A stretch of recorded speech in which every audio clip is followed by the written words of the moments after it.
예수님의 제자 요한이 약 55년 전에 예수님이 나다나엘을 보고 간사함이 없다, 하나님의 백성이라는 이 소리를 기억하고 기록한 것을 설명하려고 합니다. 오직 성령께서 역사하셔서 이 진리를 올바로 전달할 수 있도록 축복하여 주옵소서. 예수님의 이름으로 기도했습니다. 아멘. 하나님 말씀은 요한복음 1장 47절, 예수께서 나다나엘이 자기에게 오는 것을 보시고 그에게 가르쳐 가라사대, 보라, 이는 참 이스라엘 사람이라 그 속에 간사함이 없도다. 예수님의 제자 요한이 80세의 죽음이 앞에 서 있는 모습입니다. 육체가 흡해지고 삶은 아프고 고달프고 몸과 마음이 지쳐서 엄청난 어두움이 있는 상황입니다. 우리도 죽음이란 어떤 시간 앞에 있으면 점점 자기의 한계와 절망이 깊어지지요.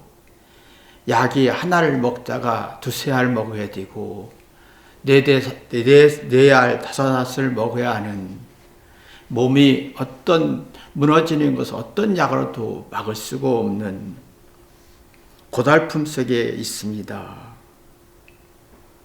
근데 이 고달픔 속에서 기억을 할 수도 없고 할 수 있는 사람과 기억을 하는 사람의 차이가 있습니다. 지금 80세에 요한이 80세에 55년 전에 기억을 하면서 예수님이 나다나엘을 보면서 이 사람은 간사함이 없어서 하나님의 진짜 백성이고 이스라엘 사람이라고 하는 이야기를 기억했다는 건 엄청난 축복입니다. 근데 이 기억이 뭔가 IQ가 좋아서 기억한 것보다도 진짜 기억은 자기 잘못을 뒤돌아보고 깨달을 때 기억하는 겁니다. 인생의 마지막 80세의 죽음 앞에 있어서 누구도 도움이 주지 못하고 초라하고 비참해지고 고달픈 속에서 어떻게 기억했을까? 미안함입니다. 자기가 예수님 만난 지 약 55년 전인데 예수님께 미안하고 자기 인생 앞에 미안한 겁니다. 내가 왜 이렇게 살았을까? 이렇게 했을걸. 이게 지각, 각성, 이성과 지혜를 만드는 원동력인데, 그러면 과거에 잘못을 기억하면서 그때 예수님이, 그때 부모가, 그때 선생님이, 그때 누가 이렇게 말했지라고 기억하는 겁니다.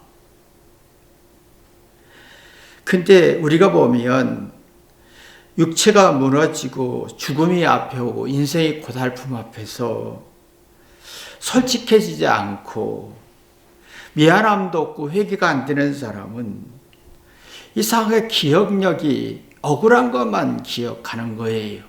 상처만 기억하고, 미안하고 회개하면서 그때 그랬지, 왜 내가 그랬을까? 그때 예수님이, 그때 누가, 선생님이, 어떤 사람이 그런 말 했을 때 기억하는 건 사랑이란 에너지가 나옵니다. 근데 내가 잘못 없는데 그럴 수 있어 라고 하면 상처만 남고 사랑이라는 게 나오지 않습니다. 사람이 사랑이란 생명의 씨앗이 1%만 있어도 하나님 앞에서, 내 아내 앞에서, 내 남편 앞에서, 내 자녀 앞에서, 내 인생 앞에서 미안함이 생깁니다. 이전의 잘못을 뒤돌아오면서 내가 왜 이렇게 살았을까? 이렇게 살 걸. 이게 이제 이성과 지혜, 생명의 기운이지요. 그러면 내 속에 있는 어떤 속에 있는 잘못이 된 두려움을 다 끄집어냅니다. 내 평생에 이렇게 잘못 살았고 이렇게 살았어. 그 나를 속을 새롭게 하면서 마음을 따뜻하게 하고 기억을 되살리는 능력을 갖습니다.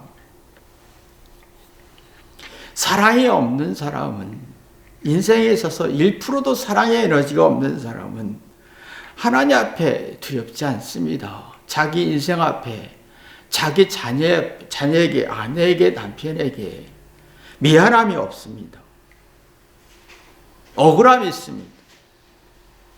내가 이렇게 잘했는데, 내가 희생했는데, 억울합니다. 그러면 이성과 생명의 기운이 없고, 자기 속에 있는 잘못이란 두려움을 꺼집어낼 수가 없어 어두워집니다. 자기 속에 있는 잘못을 꺼집어내면 영리해지고 똑똑해지는데, 기억력이 분명해지는데, 자기 속의 잘못을 꺼집어내지 못하고 잘한 걸 주장하는 사람은 어두워집니다. 영리하지 못하고 똑똑하지 않고 기억력도 없지요. 그래서 그때 그랬지라고 할 때 상처만 남았기 때문에 누구 때문에 탓하게 되면서 어두워지죠. 그러면 기억력이라는 건 상처만 기억하지 상대에 대한 말에 대한 기억은 기억나지 않습니다. 살아가면서 거의 99%가 실수하고 잘못했을 때 미안함 속에 하나님께 미안하고 상대에게 도움이 되지 못하고 폐만 끼치고 고통만 주고 희생만 시키고 그 다음에 내 인생 앞에 내가 왜 이렇게 모자라게 이렇게 비참하게 살았을까 하면서 미안함이 이렇게 나오면 속에 있는 잘못에 대한 두려움에서 벗어나면서 똑똑해지고 영리해지면서 이상하게 내가 과거에 그랬었지 라고 기억할 수 있는 힘이 생기는데, 그러면 내가 똑똑하다 영리하다란 말은 순수하다만 같은 말인데, 간사함이 없다는 말은 같은 말인데 이치를 깊이 깨닫다라는 거예요. 사례 분별의 정신을 차릴 수 있었다. 그러면 겸손하지요. 자신의 못난 걸 받아들이고 상대의 어떤 상대에 대한 미안함이 만들어지면서 인생의 고달픔을 소화할 수 있는 성취욕을 갖게 됩니다. 내가 인생의 고달픔과 죽음과 외로움과 초라함을 비참을 받아들일 수 있는 힘이 만들어지는 성취욕을 갖습니다. 근데 우리는 살아가면서 자신에게 또 하나님 앞에 또 아내에게 남편에게 자녀에게 상대에게 미안함이 얼마나 있을까?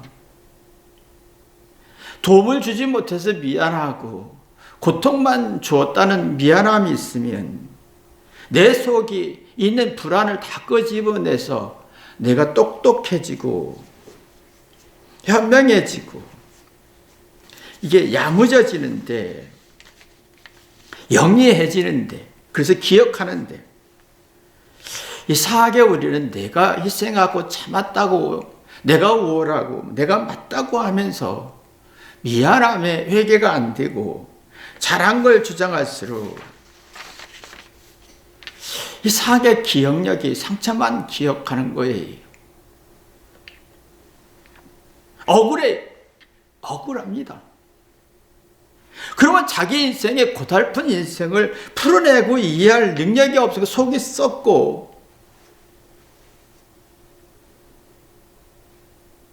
마음의 작동이 안 되지요. 그리고 우울해집니다. 난 잘했는데. 이상하게 우리는 잘했다고 주장하지만 미안함이라는 게 거의 없습니다. 그럼 쉽게 상처받지요. 무시받은 기억만 남고 상처받은 만 기억 남고 내가 미안함이 기억이 없습니다.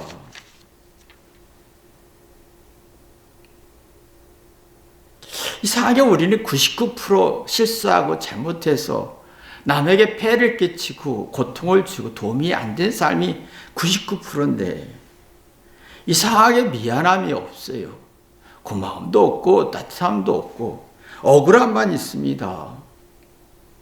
내가 살아가면서 잘못 내가 부족해서 실수한 게 99%인데 미안함에 또 따뜻함을 가지면서 고마움 가지면서 회개하면 생각이 깊어지면서 내가 이렇게 살았을 걸, 이렇게 살았을 걸, 이렇게 살았네 하면서 자기 자신을 영리하게 하고 똑똑하게 하고 좋은 기억을 남게 하는데 우리는 이 기억이 없다는 게 참 문제입니다. 이 기억이 있어야 내가 인생의 사망의 골짜기 같은 절망과 외로움과 슬픔과 절망이 있을 때 풀어낼 수 있는 순수함 이치를 말하는 이치가 있는데 그러면 그래서 하나님이 그래서 그랬겠구나라고 하면서 자기 인생의 고달픔을 풀 수 있는데 이게 안 되는 거예요.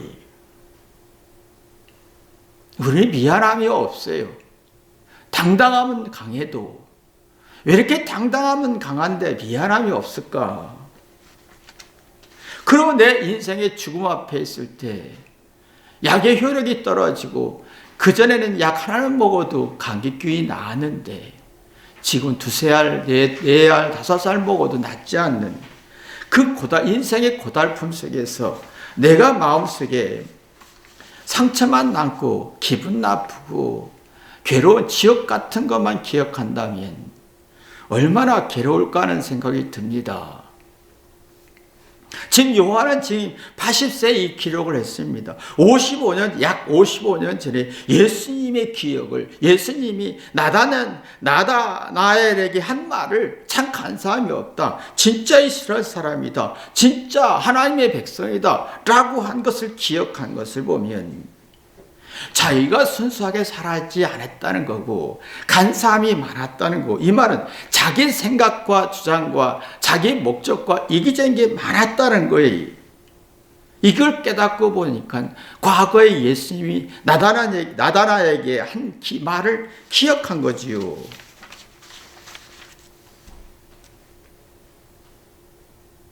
사람이 과거에 내가 왜 이렇게 살았을까?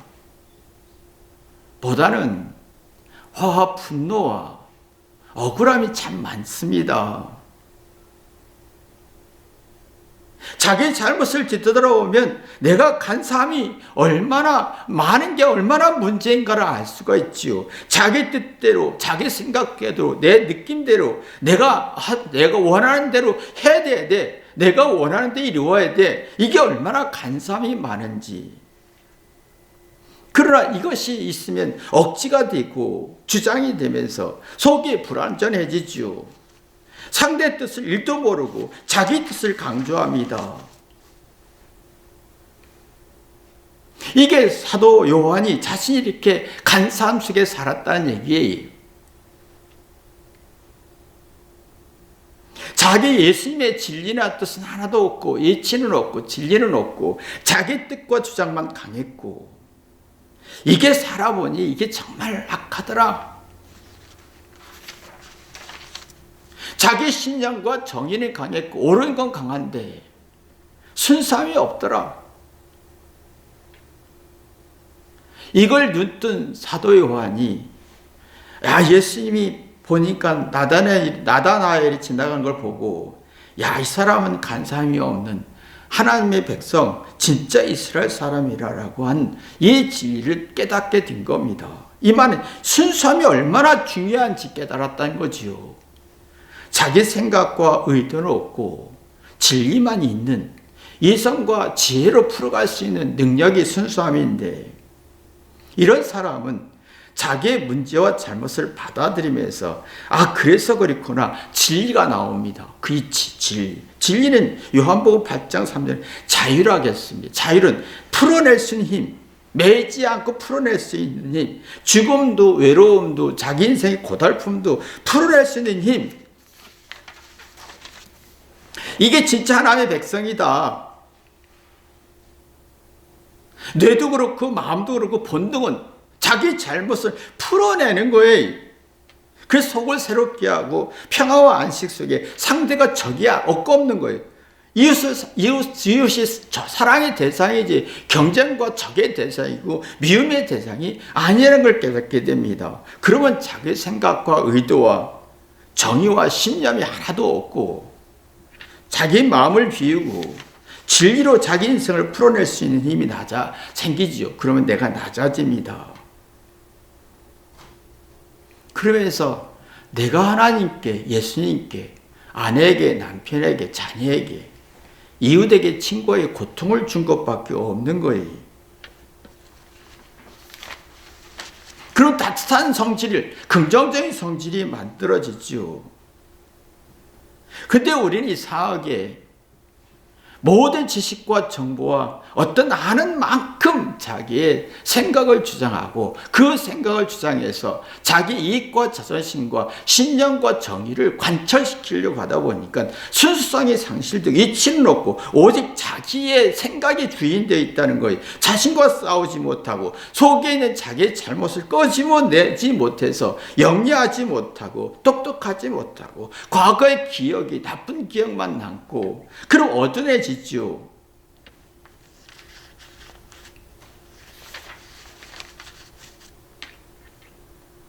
그러면 상대가 두려워서 상대를 이해하고 파악할 능력이 없어서 상대를 조종하고 싶어집니다. 그러면 내가 영리함과 똑똑함의 상실점에서 상대가 나를 무시하지 않을까라는 두려움에 자기 뜻을 굉장히 강조하게 되는 겁니다. 그럼 자기 자신의 인생을 잘못 인도하게 되겠죠. 자기 인생을 잘못 인도하게 되는 겁니다. 자기 인생을 잘못 인도하기 때문에 불쾌지수가 높아지고 이성과 지혜가 없어지면서 감정으로 반응하고 화와 분노로 반응하면서 문제는 자기 문제 해결 능력이 상실되고 내가 외로울 때, 내가 슬플 때, 절망했을 때